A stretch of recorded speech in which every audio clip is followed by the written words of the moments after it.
संघं शरणं गच्छामि धम्मं शरणं गच्छामि संघं शरणं गच्छामि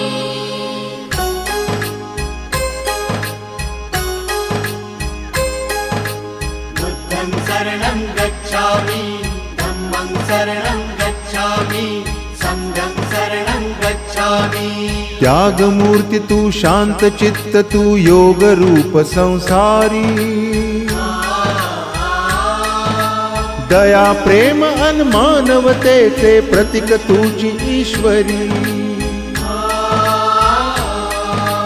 सिद्ध मूर्ति सिद्धार्थ गौतम सकलांचा स्वामी